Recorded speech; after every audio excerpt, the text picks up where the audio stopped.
আমার পোলা আইব, আমার পোলা লয়ে যাইব। মা মা আমার চিনতে পারতেছ না? আমি তোমার সন্তান দুলাল। তুই কে? তোমার নিতে আসছে। আমার পোলা আইব, আমার পোলা আমার লয়ে যাইব। মানে থাকতে কইছে। আমার ভুল হয়ে গেছে। তোমার এরকম পাগল হয়ে যাবো আমি বুঝি নাই। আমি তোমার নিয়ে যাবো, চলো।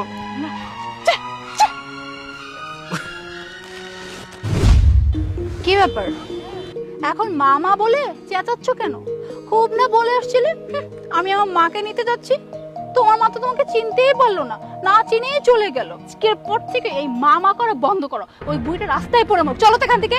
এই চুপ থাকো তুমি। তোমার কথা শুনে মাকে এখানে রেখে গেছি। এখন মা কুত্তার সাথে খাবার খায়, রাস্তার খাবার খায় তোমার জন্য। বাবা মারা যাওয়ার পর দিনের পর দিন নির্যাতন করছো। আমি ভাবছিলাম তোমার এই বুদ্ধিটা শুনলে অন্তত পক্ষে শান্তি পাবে। মা এখনো বিশ্বাস করে আছে যে আমি তাকে নিতে আসবো, কিন্তু মা নিজেও জানে না মা লাইফ থেকে কত বছর চলে গেছে। এত কিছুর পরেও যদি তোমার সাথে আমি সংসার করি, আমি নিজেকে কখনো মাফ করতে পারবো না। আমি তোমার সাথে সংসার করতে পারবো না। আমি চললাম আমার মাকে ফিরিয়ে নিয়ে যেতে। আমার মাকে ফিরে নিয়ে আমি চিকিৎসা করব, ভালো করে তুলবো। এই কথা প্লিজ বলো না যে তুমি আমার সঙ্গে থাকবে না। আমি আমি তোমাকে ছেড়ে থাকতে পারবো না। আমি সত্যি অনেক বড় একটা পাপ করছি। আসলে এই পাপের কোনো ক্ষমা হয় না। আমি তোমার মার সাথে কি কাজটা করলাম, সে এখন রাস্তায় রাস্তায় ভেবে ঘুরে বেড়াচ্ছে, রাস্তার পচা খাবার খাইতেছে। অথচ একটাবার আমি চিন্তাই করি না যেটা তোমার মা। আজকে যদি তোমার মার জায়গায় আমার মা হয়তো, আমি কি পারতাম এরকম একটা জঘন্যমূলক কাজ করতে?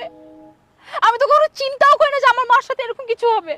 আর সেইখানে আমি আমার তোমার মাকে এইভাবে রাস্তায় ফেলে দিছি। কতটা বছর না জানি ওই মানুষটা কত কিছু সহ্য করে এখনো বেঁচে আছে। আর তার মধ্যে এখনো সেই আশা আছে যে তার সন্তান তাকে নিতে আসবে। আসলে আমি যেটা করছি সেটা আসলে কোনো ক্ষমা হয় না। আমি জানি না আমি এই জীবনে ক্ষমা পাবো কিনা। তবে তবে আমি তোমার কাছে হাত জোড় করে ক্ষমা চাইতেছি।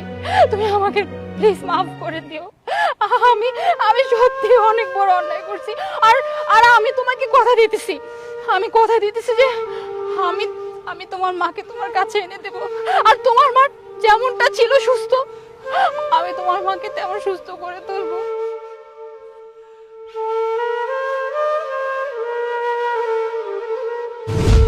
আমার পোলা আইব, আমার পোলা আইয়া আমার লয়ে যাইব।